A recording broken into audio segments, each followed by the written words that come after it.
ಹುಬ್ಬಳ್ಳಿಯಲ್ಲಿ ನಡೆದಿರುವಂಥ ಈ ಘಟನೆ ಇಡೀ ಭಾರತದಾದ್ಯಂತ ಸುದ್ದಿ ಆಗ್ತಾ ಇದೆ. ಮರ್ಯಾದಾ ಹತ್ಯೆ ಅಂತಂದರೆ ಮರ್ಯಾದೆ ಹೋಯಿತು, ಅವಮಾನ ಆಯಿತು ಅಂತ ಹೆತ್ತ ಮಕ್ಕಳನ್ನೇ ಕೊಲ್ಲುವಂಥ ಅನಿಷ್ಟವಾದಂತಹ ಅಮಾನವೀಯವಾದಂತಹ ಘಟನೆ ಇದು. ಇಡೀ ರಾಷ್ಟ್ರ ಈ ಒಂದು ಮರ್ಯಾದಾ ಹತ್ಯೆಯ ಬಗ್ಗೆ ಮಾತಾಡ್ತಾ ಇದೆ.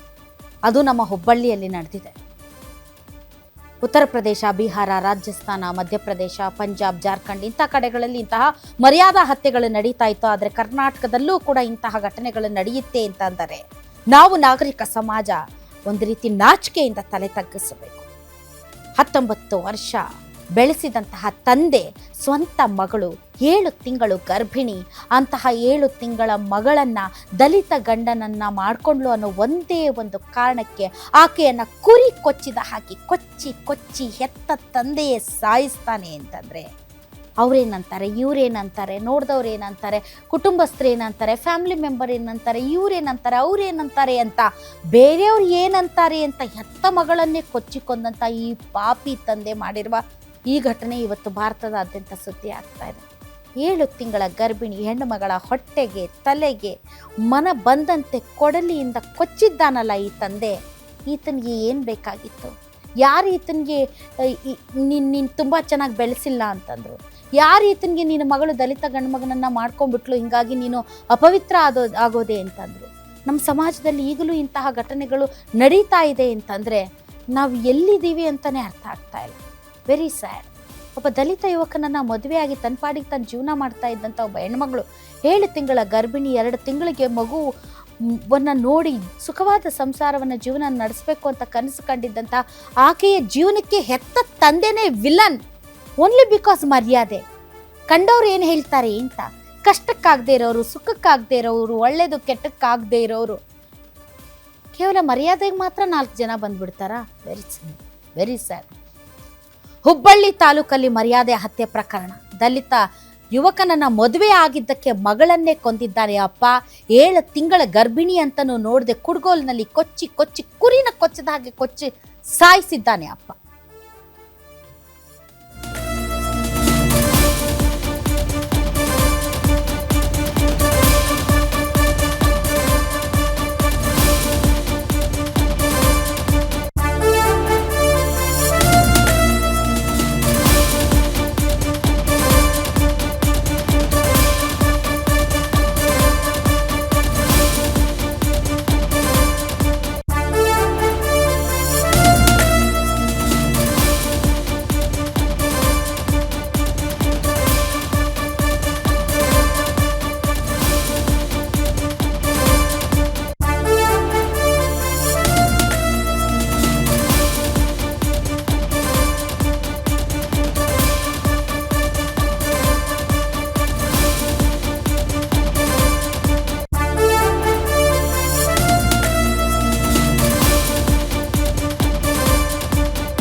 ದಲಿತ ಯುವಕನನ್ನು ಮದುವೆ ಆಗಿದ್ದಾಳೆ ಅಂತ ಹೆತ್ತ ಮಗಳನ್ನೇ ಪಾಪಿ ತಂದೆ ಕೊಡಲಿ ಕುಡುಗೋಲ್ನಲ್ಲಿ ಹೊಡೆದು ಕೊಂದಿದ್ದಾನೆ.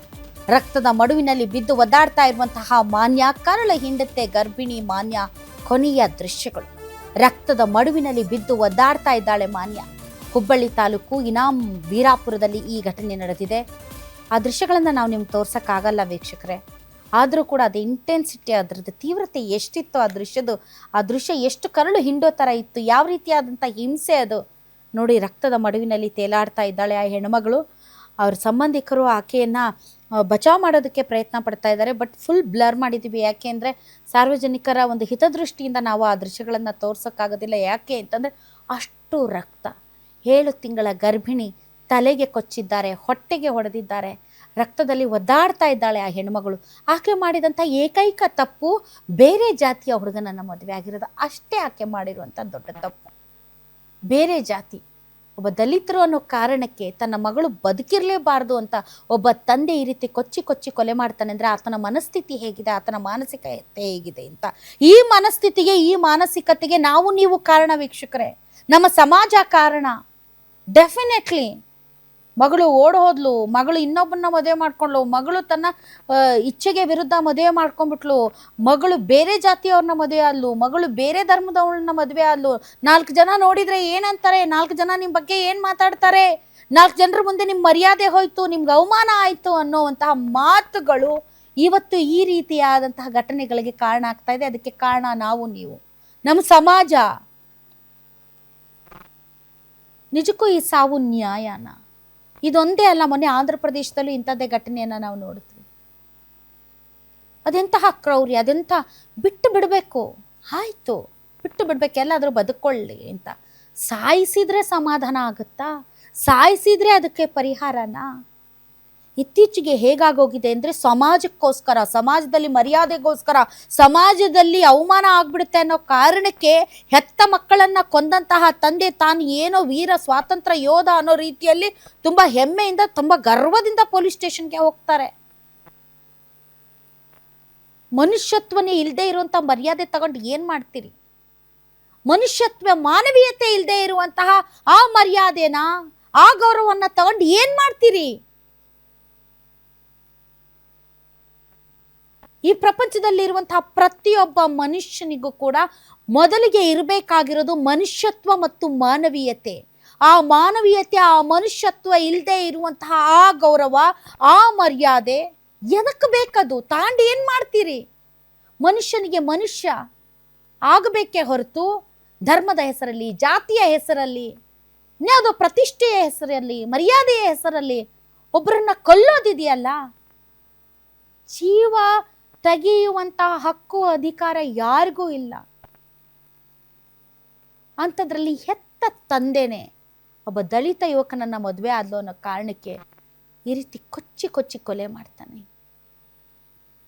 ಅಷ್ಟೇ ಅಲ್ಲ, ಆ ಮನೆಗೆ ನುಗ್ಗಿ ಆ ಮನೆಯಲ್ಲಿ ಇದ್ದವರ ಮೇಲೂ ಹಲ್ಲೆ ಮಾಡಿ, ಒಂದು ಚಿಕ್ಕ ಮಗು ಇರುತ್ತೆ, ಆ ಚಿಕ್ಕ ಮಗು ಒಂದು 5-6 ವರ್ಷದ ಮಗಳನ್ನೂ ಕೂಡ ಆಕೆಗೂ ಮೇಲೂ ಹಲ್ಲೆ ಮಾಡಿ, ನಿನ್ನನ್ನು ಯಾಕೆ ಬಿಡ್ತಾ ಇದ್ದೀವಿ ಅಂದರೆ ಎಲ್ಲರಿಗೂ ಹೇಳಬೇಕು, ಯಾವ ರೀತಿ ಬಂದ್ರು, ಯಾವ ರೀತಿ ಕೊಚ್ಕೊಂಡ್ರು ಅನ್ನೋದನ್ನ ನೀನು ಹೇಳಬೇಕು ಅಂತ. ಅದು ಗೌರವ ಮತ್ತು ಪ್ರತಿಷ್ಠೆ ಮತ್ತು ಹೆಮ್ಮೆಯ ಸಂಕೇತ.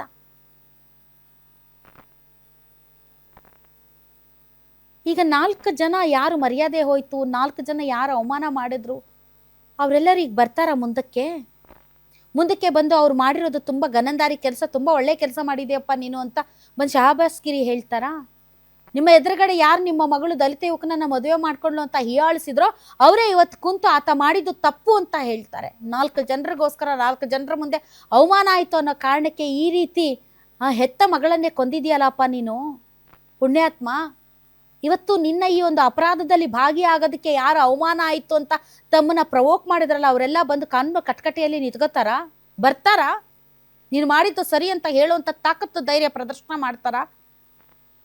ಯಾರು ಮರ್ಯಾದೆ ಹೋಯ್ತು, ಯಾರು ಅವಮಾನ ಆಯಿತು ಅಂತ ತಮ್ಮನ್ನ ಪ್ರಚೋದನೆ ಮಾಡಿದ್ದಾರೆ ಅಥವಾ ಸಮಾಜದಲ್ಲಿ ಈ ರೀತಿಯಾದಂತಹ ವ್ಯವಸ್ಥೆಗೆ ಕಾರಣರಾಗಿದ್ದಾರೆ, ಅವರೆಲ್ಲ ಬಂದು ಆಯಿತು ನೀನು ಮಾಡಿರೋದು ತುಂಬ ಒಳ್ಳೆ ಕೆಲಸ, ನಿನ್ನ ಮಗಳನ್ನ ನೀನು ಕೊಂದುಬಿಟ್ಟೆ ಕೊಚ್ಚಿ, ನೀನು ಮಾಡಿರೋದು ಸರಿ ಇದೆ ಅಂತ ಕಾನೂನ ಕಟ್ಕಟೆಯಲ್ಲಿ ಬಂದು ಹೇಳ್ತಾರ? ಯಾರಾದರೂ ಬರ್ತಾರ ಮುಂದೆ ತಮ್ಮನ್ನ ಬಚಾವ್ ಮಾಡೋದಕ್ಕೆ?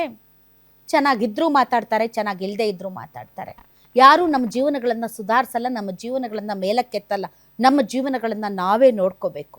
ಅಂಥದ್ರಲ್ಲಿ ಹೆತ್ತ ಮಗಳನ್ನೇ ಕೊಂದಂಥ ಇಂತಹ ಪಾಪಿ ತಂದೆ, ಇವ್ರಿಗೆ ಅಪರಾಧ ಪ್ರಜ್ಞೆ ಇರಲ್ಲ. ಇವ್ ಬರೆದಿಟ್ಕೊಳ್ಳಿ, ಇವ್ರಿಗೆ ಅಪರಾಧ ಪ್ರಜ್ಞೆ ಇರಲ್ಲ. ಅಯ್ಯೋ, ನಾನು ಹೆತ್ತ ನನ್ನ ಮಗಳನ್ನೇ ನಾನು ಕೊಂದು ಬಿಟ್ನಲ್ಲ, ಅವಮಾನ ಆಯಿತು ಮರ್ಯಾದೆ ಅಂತ ಅನ್ನುವಂತಹ ಪಾಪ ಪ್ರಜ್ಞೆ ಆಗಲಿ, ಅಪರಾಧ ಪ್ರಜ್ಞೆ ಆಗಲಿ ಇವ್ರಿಗಿರಲ್ಲ. ಅದರ ಬದಲು ಅವ್ರಿಗೆ ಗರ್ವ ಇರುತ್ತೆ, ಹೆಮ್ಮೆ ಇರುತ್ತೆ. ನೋಡಿದ್ರಾ, ನಾನು ಮರ್ಯಾದೆಗೋಸ್ಕರ ನನ್ನ ಮಗಳನ್ನೇ ಕೊಂದುಬಿಟ್ನಲ್ಲ ಅನ್ನುವಂತಹ ಒಂದು ಹೆಮ್ಮೆ ಇರುತ್ತೆ ಅವ್ರಿಗೆ.